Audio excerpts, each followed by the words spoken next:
You are now listening to Serious Minds RNTV with your host, Professor Griff. The call-in number is 516-654-7688. That's 516-654-7688. This is Professor Griff, and this is Serious Minds RNTV. Serious Minds for Serious Minds. Seriously.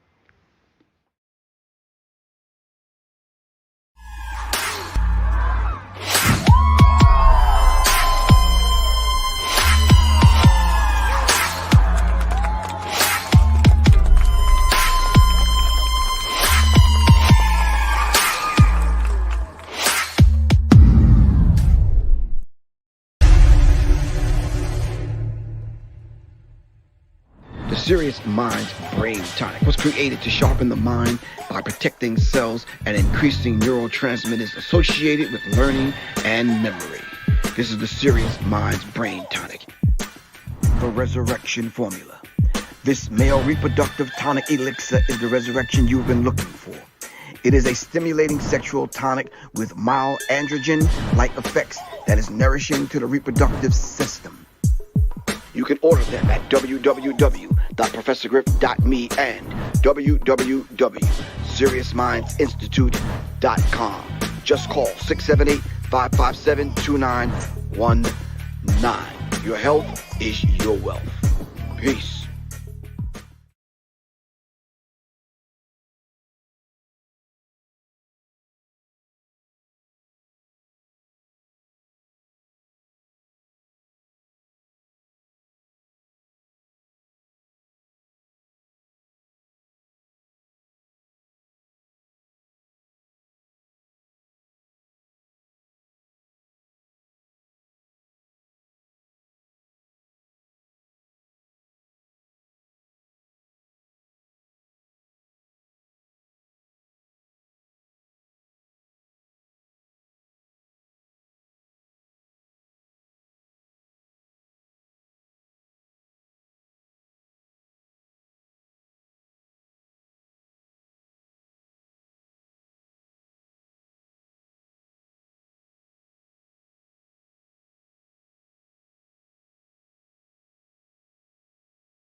I'm going to read that again. Let's just read it. Atlanta mayoral candidate claims dirty tricks in politics as. Matter of fact, let me do this.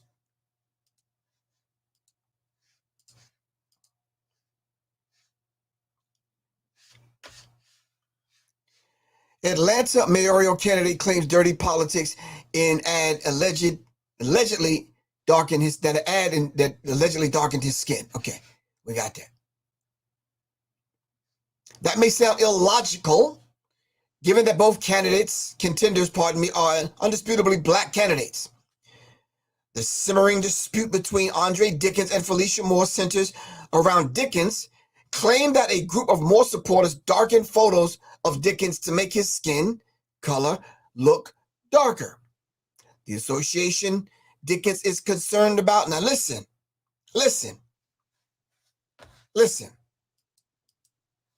The association Dickens is concerned about is that a more ebony shade might be undesirable or even threatening to some view. To fucking who?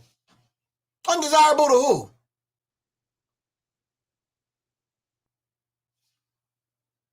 And his complexion may be even threatening. Bruh, man, right here is playing the race card to the hilt. The association Dickens is concerned about is that a more ebony shade might be undesirable or even threatening to some voters.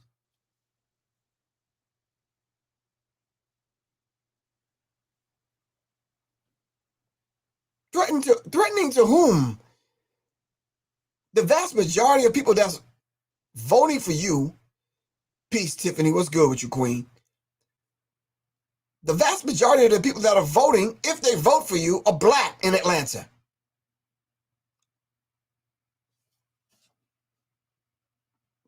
The association Dickens is concerned about, he said, is more ebony shade might be undesirable to some people, even threatening to some voters. Dickens labeled the purported altering of a campaign photo racist. What is disingenuous, Moore said, is that he is fundraising off of this. He's raising funds based on this premise, or allegedly someone from Felicia Moore's camp darkened his photo. What's wrong with being a darker you? In the summertime, I get darker, don't y'all?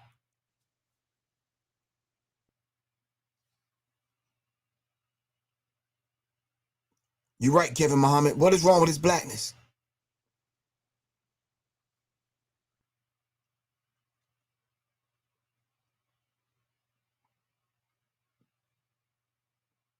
Help me out.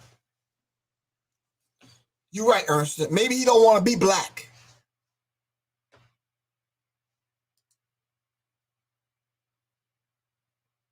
LP, what's good with you, man?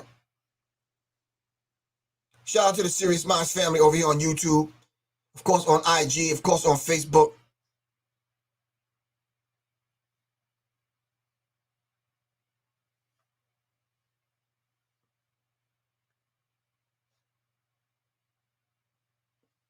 So, summertime roll around, I get a lot darker.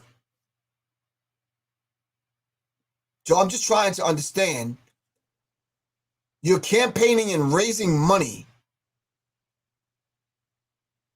based on the fact that you're saying someone from Felicia Moore's camp altered your picture and made it darker, thus causing some of your voters to be threatened. And this picture, you being a little bit darker, may be undesirable to some of your. The sickness in this. T830, what's good with you? The sickness of it all. When you really dive into the idea of, because you are a couple of shades darker,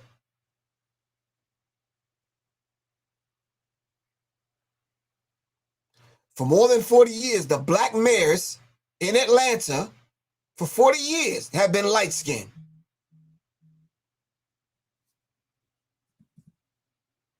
I know the paper bag test, right? Man. Tammy, can you help me out?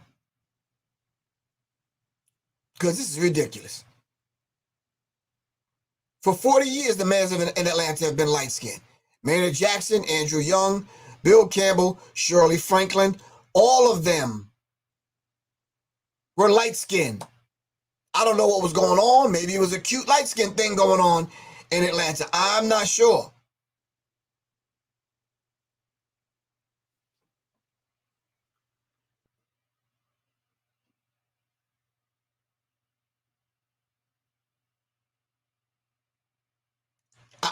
I don't know. Hey, Professor. Greetings. What's going on with you? How you been? I've been all right. Can you help me though? You know what? Why you gonna get me in trouble? You know I talk mad shit.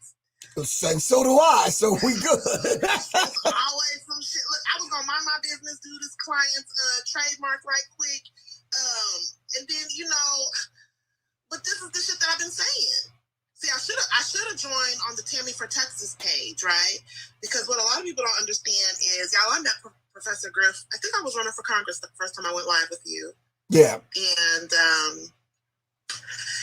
all this stuff has happened in 1 year, y'all. In 1 year, I quit my job and I just started being myself and just saying the stuff what you're saying, stuff that nobody really wants to say out loud. Say the obvious, and it hit. But people forget, it's only been 1 year of me launching my own law practice, the first Black-owned presidential pardon expert, okay?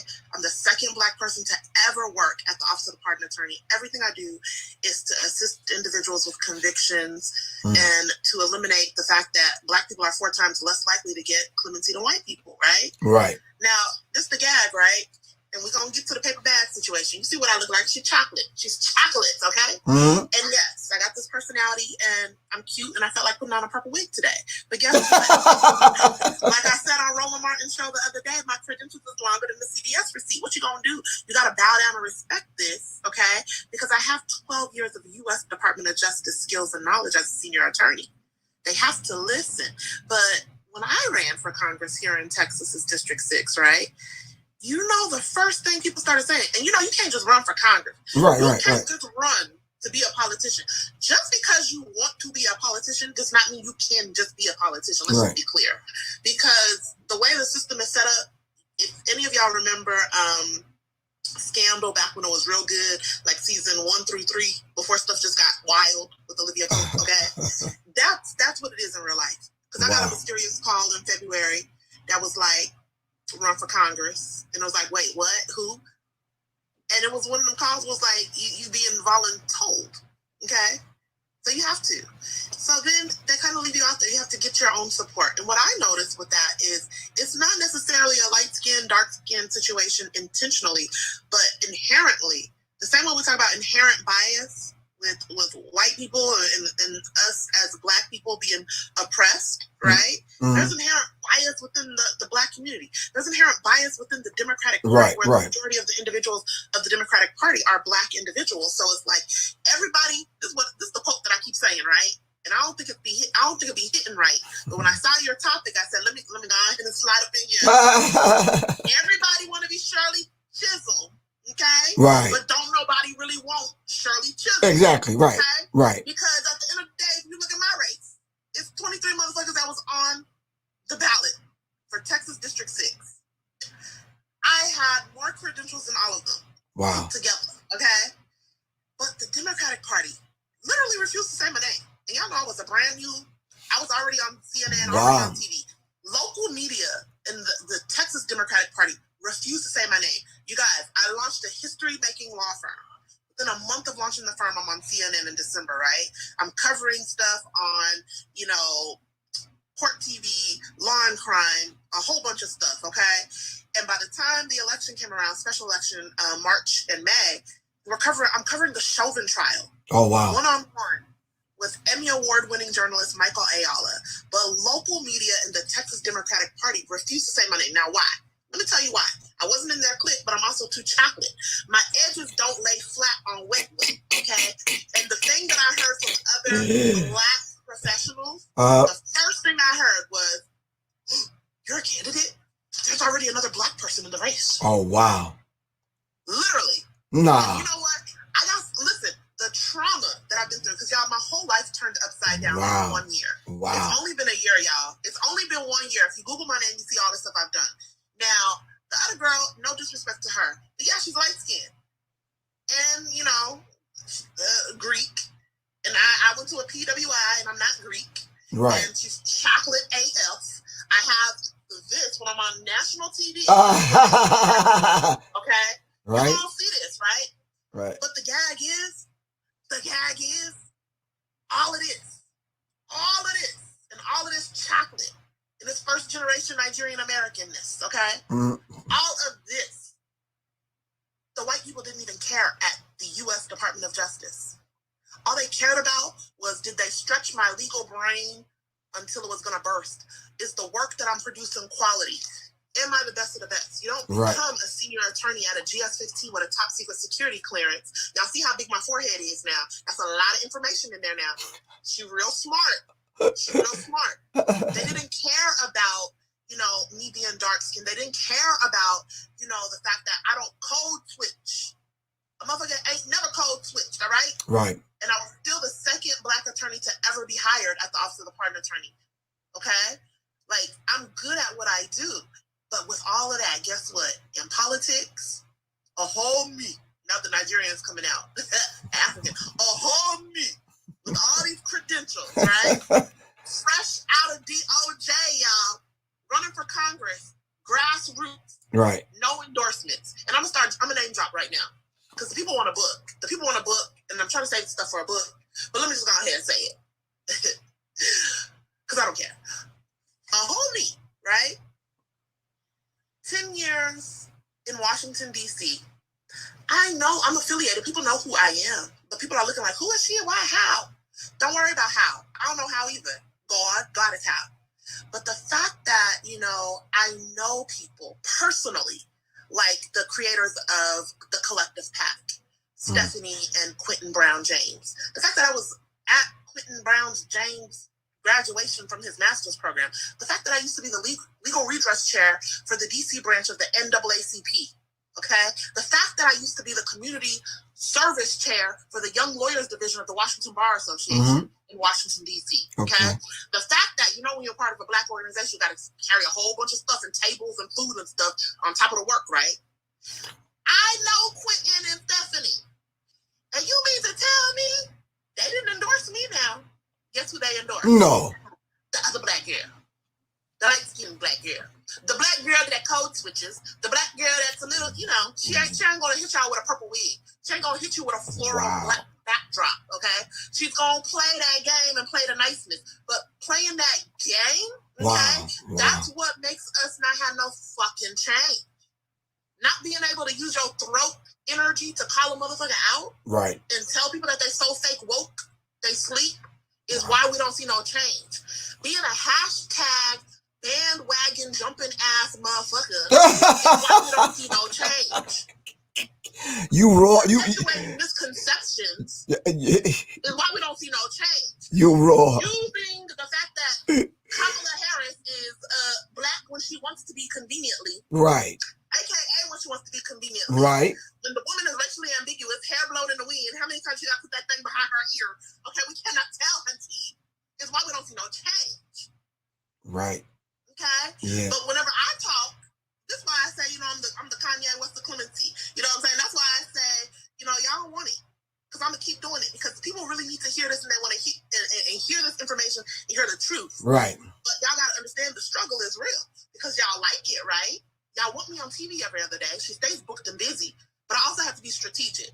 And I have to practice what I preach as a dark-skinned black woman. Right, I don't have the privileges because my edges don't lay flat on wet, you know what I'm saying, to just go ahead and find an anchor position somewhere because that's slavery. I just quit my job. I'm not trying to be locked down under some hot lights on the network. Right. I'm trying to build my own ownership. Exactly. Y'all build ownership. Right. Help you bring your own ideas to the table so that we can stop seeing situations like we see in Atlanta where it's a whole bunch of light-skinned folks that are in the group. You know why? Because they stand in line and kiss that pinky ring until it's time for them to show up. Wow. They don't like disruptors like me. Wow. They don't like people that are smart.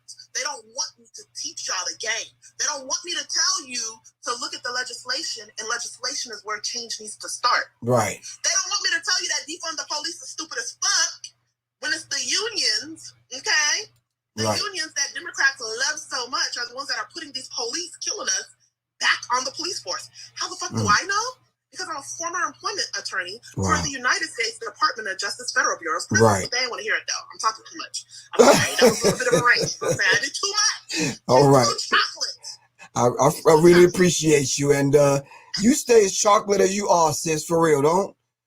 Don't change for nobody. Seriously. What y'all think is going on over there in Atlanta, though? What you Well, it says here in the article that former Mayor Christine Reed, who ran again, he broke the pattern of this light-skinned colorism thing in Atlanta. But Atlanta's trying to put off an image that it's not worthy of. There's too many chocolate people here. Look at you. All right, sis, I got to get ready to go. All right, y'all. Everybody need, clemency, tap in with me. Need your trademark, tap in with me. And y'all also follow Tammy for Texas. I'm going to take a pause from politics until they're ready. But, Professor, I'm here reminding you to strategize and figure out what we're going to do to shake it up and change the world and get our people to see what's necessary for real change. Right. How can people contact you again?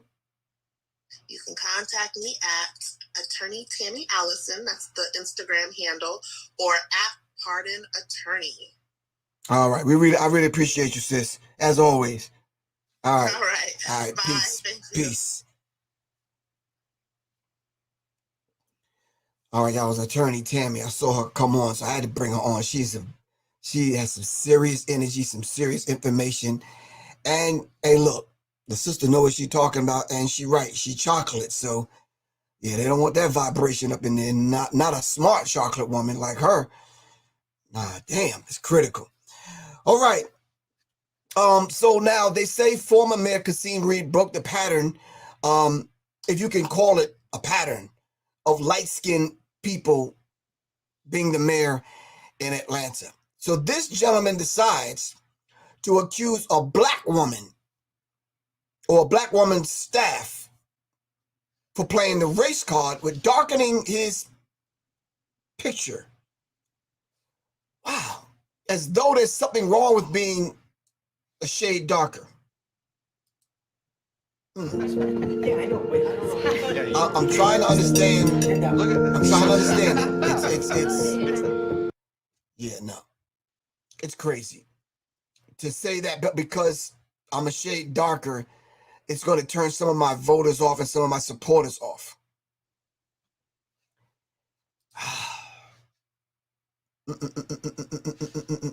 Wow. Okay. I'm going to have to let that one go and leave that one right there on the table, family. For real. If you go to YouTube, you go to Google, you go to anyone that's covering the mayoral race in Atlanta, it's almost like, and you can see the wide range of complexions in the candidates, but it's like that colorism conversation seems to find its way into mainstream media, into the hearts, and the minds. I could see if there was some white person running, which it is, but Miss Gay, but she's not. I'm not saying she's gay, but that's her name. She's not the one playing the race card. Andre Dickens is saying a black woman is playing the race card. Or I guess white people on her staff are playing the race card by coloring his picture darker, which, in his own words, comes off threatening.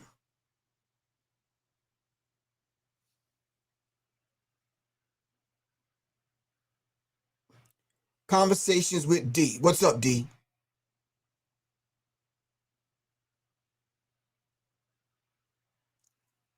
So, yeah, help me out, D. What's this, the idea of this, though? What is the subtleties?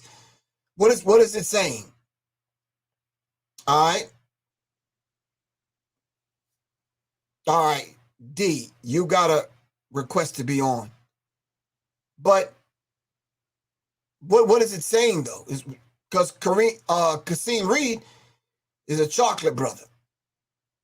And Dickens is about the same complexion as Felicia Moore.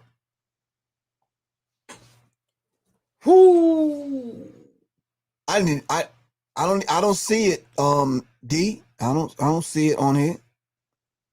It didn't come through, so you gotta do it again. Hold on. I do see it. I see it. So color really plays an important role like that in a race to be the mayor? Come on, man. Come on. Colorism is still a thing? Help me out, y'all.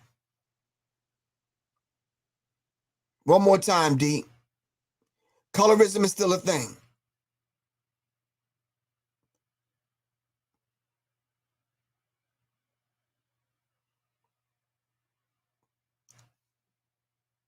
I didn't think so, but maybe I'm late. Maybe it is a thing, and maybe for you to get up in that space, you can't look like Tammy. Hey. Peace. Hey, sir, how are you? Thank you for your musical contribution, sir. So I'm here. My name is D. I'm originally from Flint, Michigan, but I live in D.C. And I'm just going to say it's real. Colorism is real. I'm a professor of sociology, and I teach about this all the time with my students, how there's issues. If you've never experienced it, does not mean that it does not happen. Right. It happens all the time. I'm a brown girl, and I'm just going to tell you, I've experienced it indirectly, but I never experienced it directly, but it still impacted my life. So where like people would tell me things like, you're not going to go that far in life, but I would block it out with tunnel vision. I still face it, but I'm not going to tell somebody, well, just because a white person or whoever has never said, hey, you're smart for a black girl. I've never heard nobody say that to me, but guess what? I've heard people say it to other people. And I'm not going to say, oh, that it doesn't exist because it didn't happen to me, because that's like having, that's like basically gaslighting the person and saying that it doesn't happen. That's why we have problems. And I just want to say that colorism is real. It happens in the musical community. You have a lot of black girls like Normani and other beautiful black sisters that are amazingly talented, but yet they don't get the respect that they deserve. And it is a problem. It is an issue. And people, like the young lady said a minute ago, the attorney, when you speak against it, you are the problem. When you stay silent, oh, we love you. But see, I'm not going to stay silent because I know it's a problem. And whoever rocks with me, they rock with me.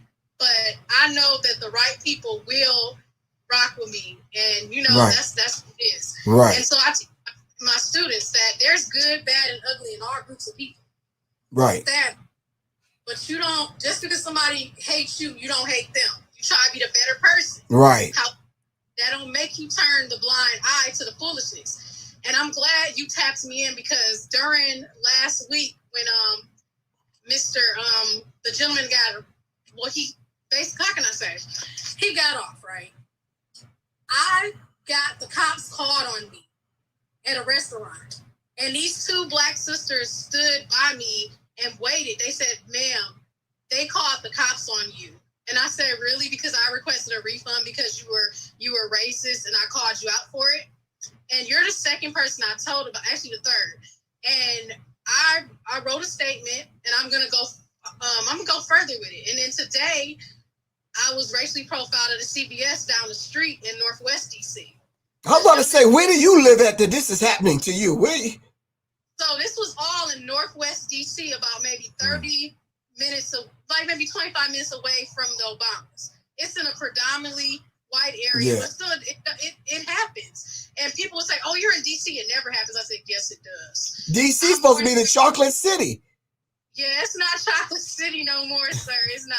But I'll just tell you this, like, being raised in Flint, Michigan, we knew what was up.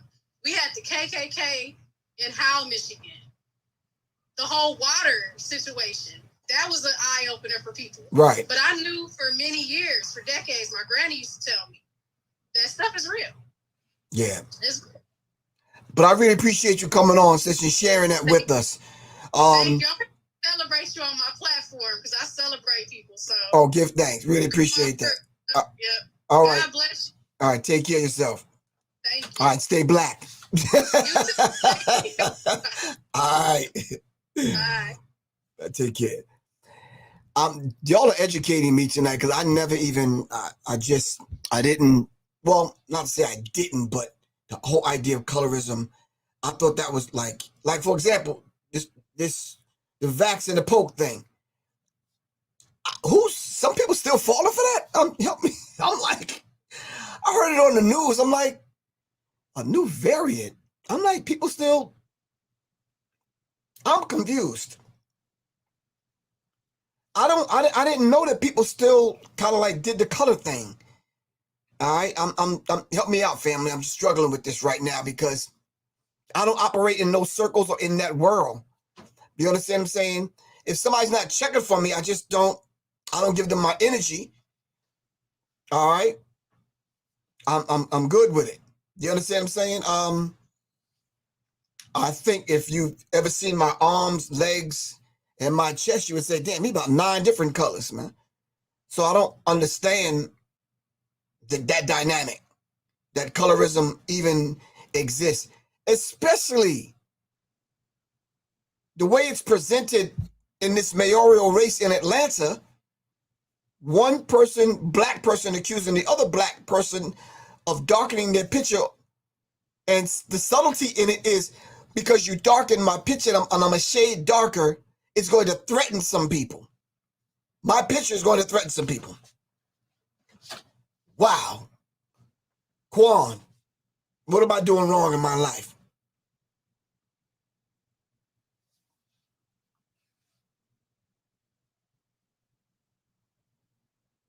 Oh, no, Quan. I've experienced some stuff in Louisiana. Yeah. And I've seen it firsthand.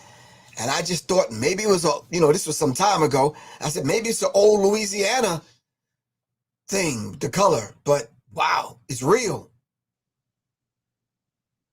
It's real. That color thing is real, man.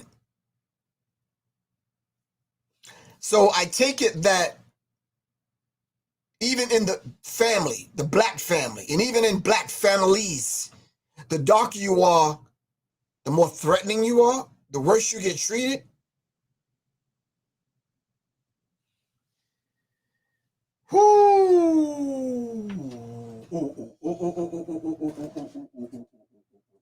Wow.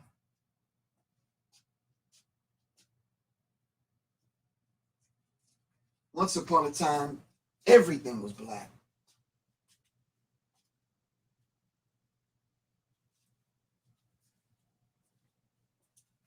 I don't see the whole idea of tanning, getting a tan, the whole idea of everything was black a minute ago. Now people are running from black. They don't want to be defined as black. They don't want nothing to do with it. You said it's a trick, often used political races, darkening the pick that makes a person's skin, that makes a person rather shows the person's perceived as angry and aggressive. Oh, darkening the pick that makes the person rather, it's hard for me to read that rule. So because you darken the picture, it makes the person seem more aggressive and angry because they're darker. Yeah, I had to go grab the ISIS papers. I had to grab something because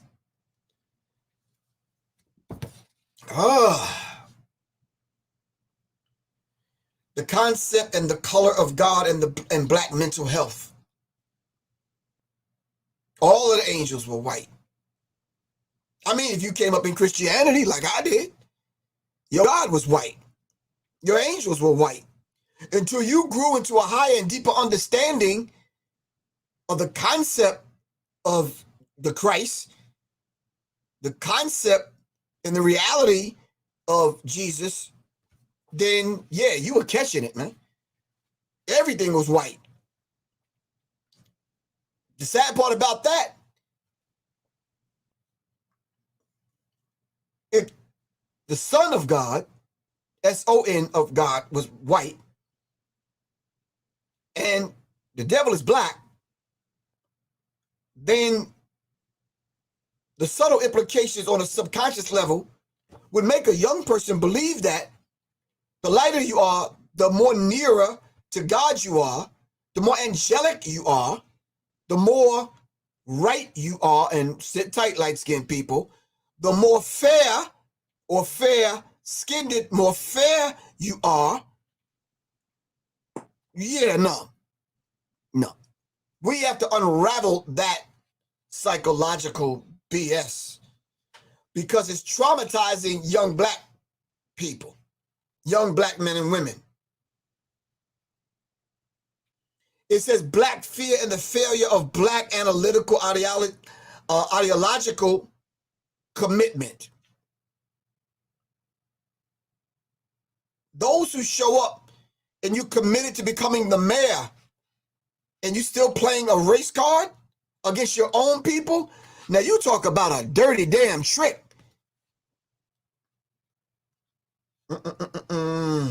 Wow.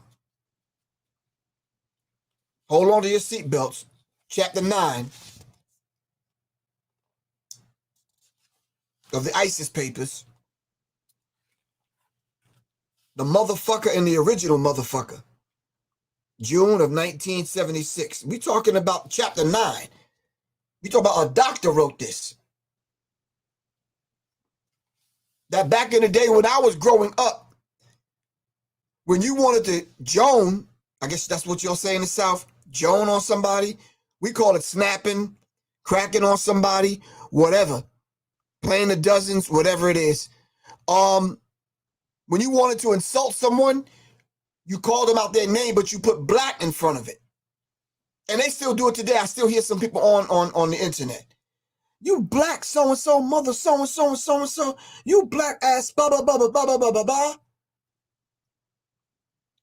Because it almost seems like the darker you are, the less value you had. And God forbid, our African brothers and sisters probably caught it the worst. I remember the derogatory phrase, somebody called me one time. Called a friend of mine who I was with. Said, what are you doing hanging out with that African booty scratcher? I'm like, African booty scratcher? Yeah. And then in the turbulent 60s, it was the rise of the Black Power movement. And we had the first integrated band, one of them, Sly and the Family Stone. And they made a song, go, don't call me nigga, Whitey. Don't call me Whitey, nigga. And then James Brown came with Say It Loud, I'm black and I'm proud. So it was a urgency in the 60s to grow your fro. You understand what I'm saying? It was an urgency in the 60s to be black. Blacker than black.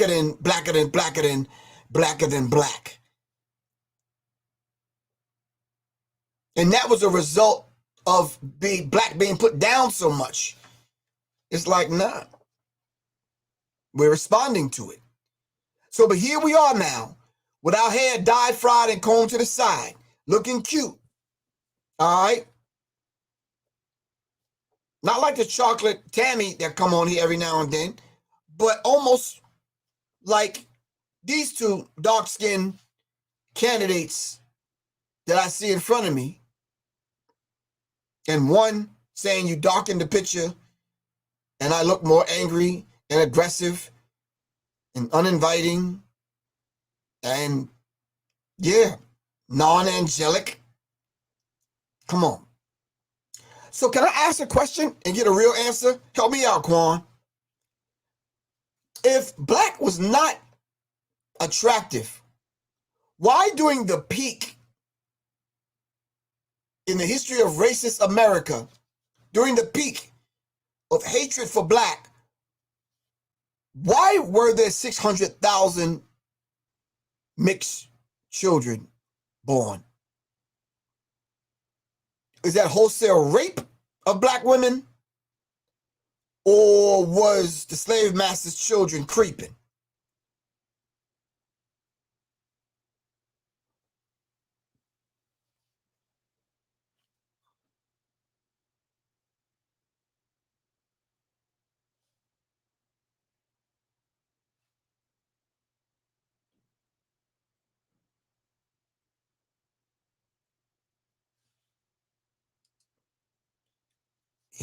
correct me if I'm wrong, but wasn't it black people who taught white people everything they know? No. I don't know where you got that from. No. No. We weren't there when they were doing what they were doing coming out of the caves of Europe. We're not responsible for that. If that's what you're alluding to, we're not responsible for that. So, but answer my question, family. 600,000 mixed race children were born. At the peak of them calling you a nigger, calling you an animal, saying you're subhuman. 600,000.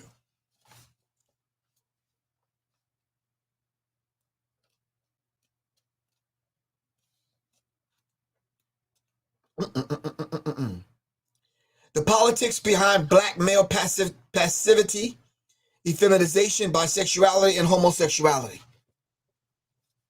From a doctor's perspective, through the lens of a doctor who understood, like D understands sociology. Like like Tammy, that's understanding politics. And like these two that are running for mayor understand the idea of colorism. All right? And whoever's playing these dirty tricks, all right? I told you politics, its definition is the science of governing people, but politics is also many bloodsuckers. It's a dirty game.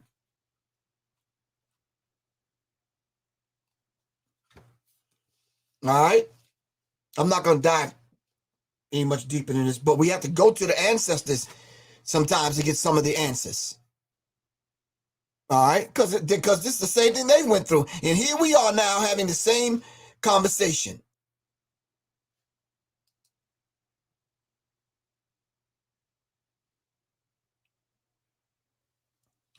Danny, you keep asking these sideline ass questions. Listen, bro, go study your history, man. No, we taught the white Greeks. Yes, but we weren't responsible for what the white Greeks did with the knowledge we gave them. So come on, man. Get it right. How many times you've taught somebody and they turn around and did just the opposite while knowing better?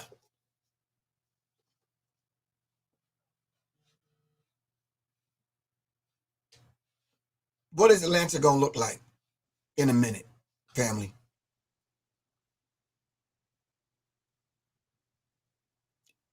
What is Atlanta going to look like if, like D said, the chocolate city, Washington, D.C., what that looks like? That's crazy. So you mean to tell me I don't get the pass because I'm, I don't know, dark skinned? But some people wouldn't consider me dark skinned.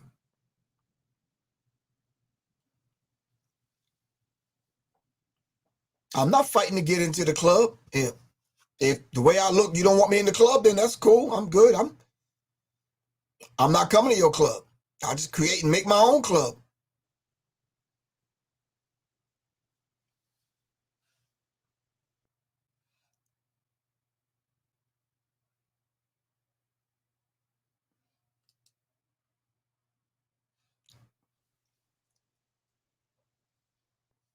Yeah, it's way beyond trying to get the pat on the back or get the top of your head rubbed by your slave master's children for approval.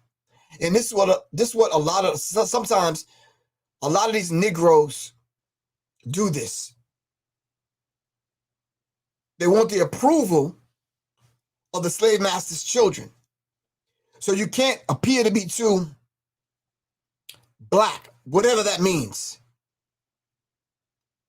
In your dialect, intonation of your voice, your swag, where you walk, the way you talk, you can't be too black, else you can't be the mayor. You can't work in the front office. You can't get the position at the law firm. Yeah, no.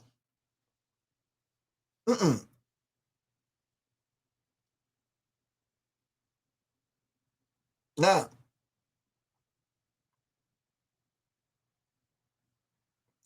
Paulie Fields, you know, bro, I'm being nice on here, bro. Yeah, I don't lose any sleep. Y'all, listen, as long as I've been on here, y'all know I'd give it less than a rat's ass.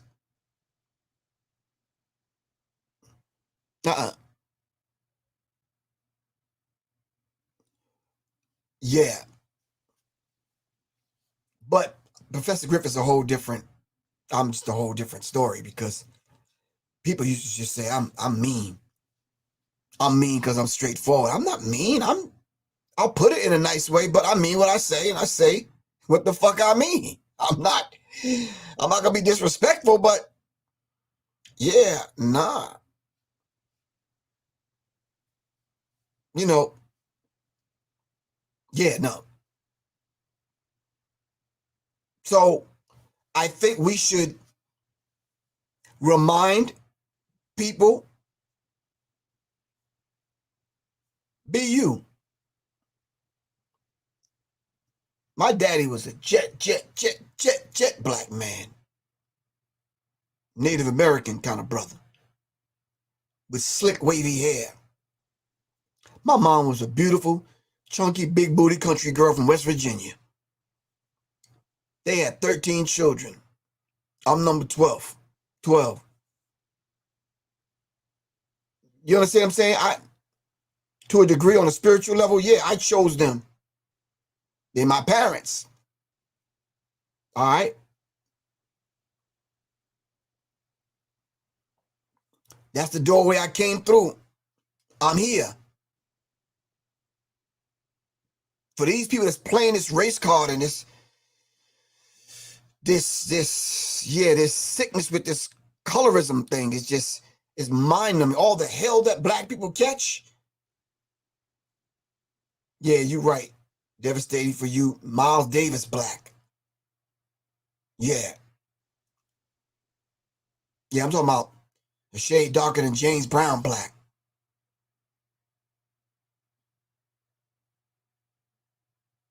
But rises naturally. Peace. What's good? So I'm just saying to y'all, be your black self, man, because I'm unapologetically black. For real. So this thing that's going on with the mayor's race, y'all need to fine tune that, man, for real.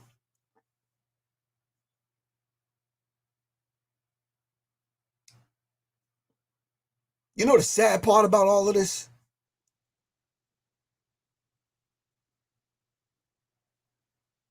I've watched certain people's reaction to the Kyle Rittenhouse verdict, and then what happened with Ahmaud Arbery, with the 3 individuals that hunted him down and murdered him.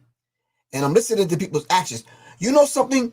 The thing about 2020, it revealed a lot of intricate things about a lot of people that I promise y'all I'm not fucking with at all.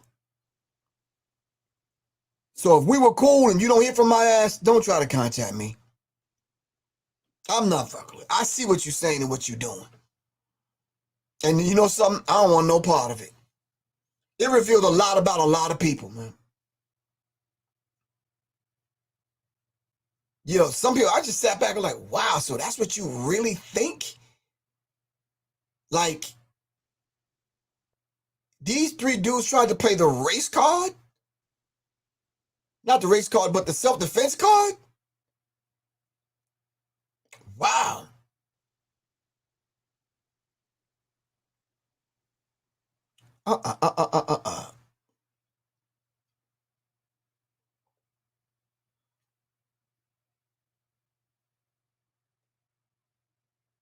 Damn. You right, Chris. Creepy flower. It's sad that people are so judgmental and they have no respect, man. And nowadays, it's like the people I thought I could trust and I thought I could kind of at least have a conversation with, they jacked up in the head, man. It almost seemed like the faker you are, the more popular you are online. But because I'm real and I'm straight to the point, it's like, man, you would think that I stole some money or raped somebody's mama. Because People don't check for my ass at all. But guess what? Good. Good.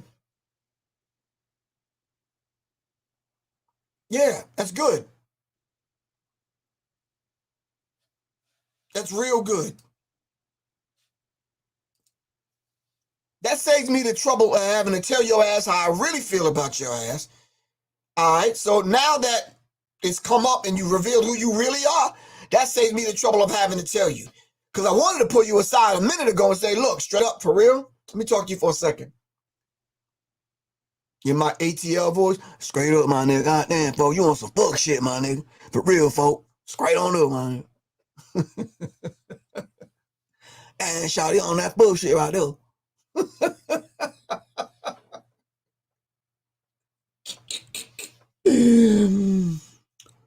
Woo, yeah, you're right. Ladybug's always. You right, that part right there. Oh man.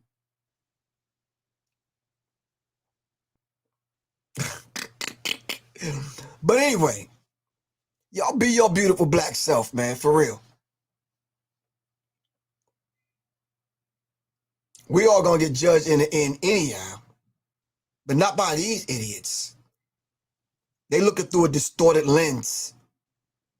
Inside of the lens that they're viewing you through is a mirror inside of the lens, and it's giving them a reflection, not of what they look like, but who they really are deep down inside. All right? And they're projecting that on you.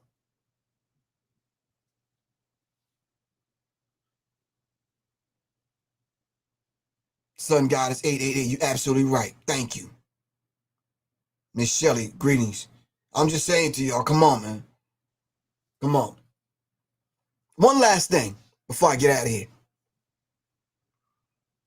Sometimes when somebody has something to say about me, sometimes I do want to hear it in I always want to hear it in a respectful way, but sometimes I want people to say it in a more pleasant way. But sometimes I don't need it pleasant. I need you to tell me straight. Don't bullshit me. Just tell me what it is. Oh, I didn't want to tell you because I think you might get mad. Mad at what? For being unapologetically black? Tell me. You can tell me. But you have to tell me and wrap it in a spirit that you think, because you say you know me, then wrap it in a spirit that you think I would accept it in. That's all. Just work a little bit harder at your presentation. Because if you wrap it in emotion, I might only focus in on the emotion. And I don't want to just focus in on the emotion. I mean, am I babbling or do you understand what I'm saying for real? I'm not saying be non-emotional. You could have emotion and passion about what you're saying.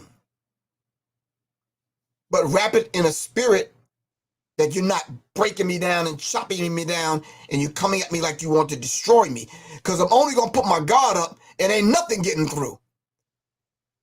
So work on your presentation. That's all I'm saying. That's it. Now, at the end of that, it's like, look.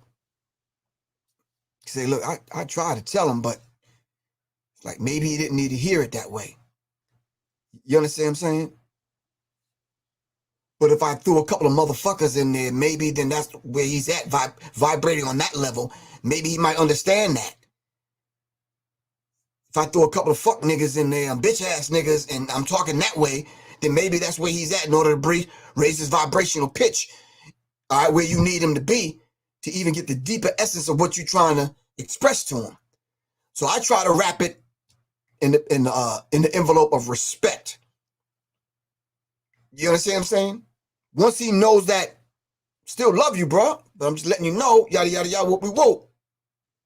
You understand what I'm saying? At the end of that, if we still gonna be cool, then I know he got it. But if you get an attitude, then don't work on me. You need to work on you. I got me. I got me. All right. I love y'all, fam, and y'all know that. All right, not to death. I love y'all to life. For real. We have to be able to look into these things and unravel. They try to cut the womb and make it deeper as opposed to coming and healing it. We got to take these kind of articles and decode them and make some sense out of them. 2 black people playing a race car to sit in a seat in Atlanta. All right. Love y'all to life. It's Professor Griff. I'm out of here, man. Peace, family.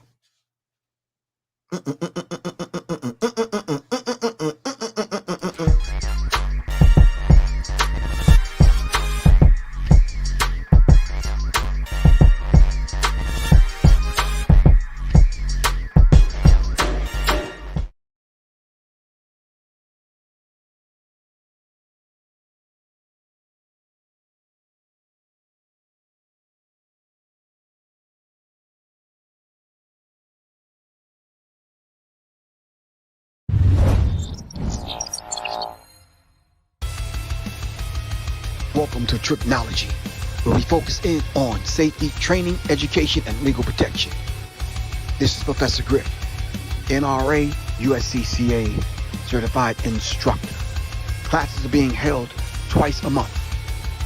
Contact me at 678-557-2919. That's 678-557-2919. Thank you, and welcome to Tricknology, safety, training, education, and legal protection.